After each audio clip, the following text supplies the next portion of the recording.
নমস্কাৰ। আজি পুনৰ 4টা ধানৰ কঠিয়াৰ বীজৰ পেকেট দেখাবলৈ বিচাৰিছোঁ, চাব পাৰে আপোনালোকে। ইয়াৰ আগতো আপোনালোকক বিভিন্ন কোম্পানীৰ ৰঞ্জিত বাহাদুৰ ধানৰ কঠীয়া বীজ দেখাইছিলোঁ। যদি আপোনালোকে সেই ভিডিঅ'কেইটা চোৱা নাই, গৈ চাব পাৰে। আজি দেখাবলগীয়া ধানৰ পেকেটৰ প্ৰথম কোম্পানীটোৰ নাম হৈছে কৃষি ৰাসায়ন গ্ৰুপ কোম্পানীৰ পাৰাম বীজৰ এইটো ৰঞ্জিত ধান। ইয়াৰ আগতো আপোনালোকক বিভিন্ন কোম্পানীৰ ৰঞ্জিত ধান দেখাইছিলোঁ, সোণালী কোম্পানী দেখাইছিলোঁ, চক্ৰ কোম্পানী দেখাইছিলোঁ। এইটো হৈছে কৃষি ৰসায়ন গ্ৰুপৰ পাৰাম বীজৰ ৰঞ্জিত ধান। আৰু এই বেগটো চাইজৰ যদি কথা ক'ব যাওঁ, এই আগৰ ধানবোৰ গোটেই 6 কেজি চাইজৰ বেগ আহে, এটা বেগ। এইটো হৈছে ৰঞ্জিত ধান, কৃষি ৰাসায়ন গ্ৰুপ কোম্পানী পাৰাম বীজৰ ৰঞ্জিত ধান। 2 নম্বৰটো হৈছে Tirupati seeds corporation company, Telangana কোম্পানীৰ। এইটো হৈছে বাহাদুৰ ধান। বাহাদুৰ ধানো আগত আপোনালোকক দেখাইছিলোঁ, বেলেগ বেলেগ কোম্পানী। চক্ৰ কোম্পানীও থাকে, সোণালী কোম্পানীও থাকে। এইটো হৈছে Tirupati seeds corporation company, product of Telangana. ইয়াৰো চাইজৰ কথা ক'ব গ'লে 6 কেজি, এইটো গোটেই 6 কেজি চাইজৰ বেগ হয় বাহাদুৰ ধান। তাৰপিছত 3 নম্বৰ এইটো দেখিব পাইছে, এইটো পেকেট প্ৰায় আপোনালোকে একেই দেখিছে। এইটো product of Telangana, Tirupati seeds company. ইয়াৰ এইটো গোটেই এইটো হৈছে এবাৰ নতুন আনিছোঁ, এইটো কিবা বংগৰাণী বুলি কয়। এই ধানটো অলপ সৰু মোটা টাইপৰ দেখিবলৈ, বংগৰাণী। হাই প্ৰডাকশ্যন দিব পৰা এবিধ ধান। তাৰপিছত লাষ্টত এইটো চক্ৰ কোম্পানীৰ ধান, যোনটো পেকেটটো দেখিছে, চক্ৰ কোম্পানীৰ ৰঞ্জিত বাহাদুৰো থাকে। এইটো খালি ৰঞ্জিত বাহাদুৰ নহয়, এইটো ইয়াত ধানটোৰ নাম লিখা আছে, এইটো MTU 7029। MTU 7029 এইটো মাচুৰি ধান হয়। বহুতে স্বৰ্ণ মাচুৰি বুলিও কয়। মাচুৰি বুলি ডাইৰেক্ট লিখা নাহে, MTU 7029 বুলি লিখা আহে।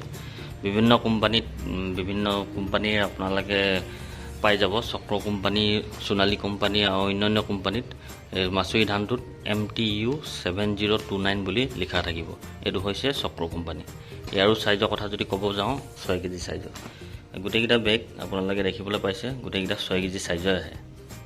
তাৰপিছত এই ৰঞ্জিত ধান যদি 6 কেজি পেকেটটোৱে আপোনালোকে কিমান বিঘা মাটিত ৰুব পাৰিব বুলি ক'ব গ'লে, মিনিমাম 1-1.5 বিঘা মাটিৰ বাবে ৰুবলৈ হৈ যাব। যিহেতু এতিয়া ৰোৱা ওপৰত কথা, আপোনালোকে কেনেকৈ ৰুৱে। কিছুমানে 1 বিঘা জোৱায়, কিছুমানে 1.5 বিঘা জোৱায়। মুঠতে 1-1.5 বিঘা আপোনালোকে ৰুবলৈ এই 6 কেজি এটা পেকেটে পাৰিব। এই বাহাদুৰ ধানটো একেই, এই 6 কেজি পেকেটটোৱে মিনিমাম 1-1.5 বিঘা আপোনালোকে ৰুবলৈ পাৰিব। এইটো 6 কেজি পেকেট, এইটো এবাৰ নতুন আহিছে, নতুন আনিছোঁ এইটো বছৰ। বংগৰাণী বুলি কয়। এই ধানটো অলপ চুটি মোটা টাইপৰ দেখিবলৈ। এতিয়া পেকেটটো খুলিব নোৱাৰিম, চিল হৈছে। যিহেতু কিছুমান এনেকুৱা আমাৰ 2-এটা বেগ ফাটিছে, ফাটি পিনি আমি ধানটো নিজে উলিয়াই দেখিছোঁ কেনেকুৱা দেখিবলৈ। সেইটো দেখি আপোনালোকক কৈছোঁ, ধানটো অলপ সৰু মোটা টাইপৰ দেখিবলৈ। তাৰপিছত এতিয়া লাষ্টত যোনটো দেখিবলৈ পাইছে, এইটোতো চক্ৰ কোম্পানী, MTU মাচুৰি, স্বৰ্ণ মাচুৰি বুলি বহুতে কয়, MTU 7029। এইবোৰ গোটেইকেইটা আপোনালোকৰ 6 কেজি চাইজৰ। আৰু 6 কেজি চাইজৰ আপোনালোকে কিমান বিঘা মাটি ৰুবলৈ পাৰিব বুলি ক'ব গ'লে, মিনিমাম 1-1.5 বিঘা মাটি আপোনালোকে ৰুবৰ বাবে হৈ যাব।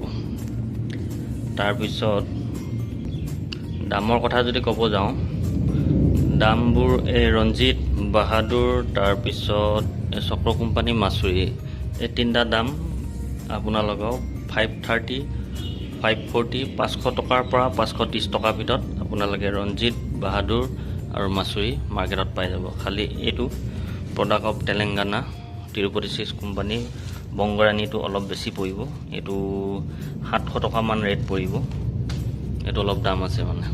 তিৰুপতি চিডছ কোম্পানী, এইটো তিৰুপতি চিডছ কোম্পানীয়ে হয়। এইটো বাহাদুৰ, এইটো হৈছে বংগৰাণী বুলি কয়।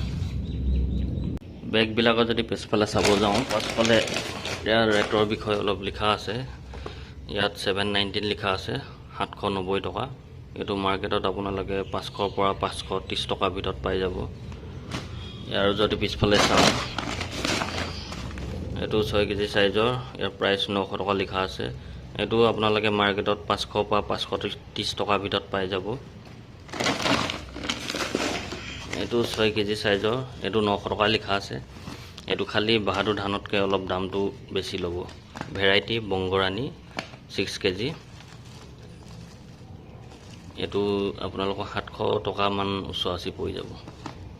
তাৰপিছত এই চক্ৰ কোম্পানী স্বৰ্ণমাচুৰী ধানটো পাছফালে যদি চাব যাওঁ, ইয়াত ৰুপিজ লিখা আছে 1270 টকা। এইটো মাৰ্কেটত 500 পৰা 530 টকাৰ ভিতৰত আপোনালোকে পাই যাব।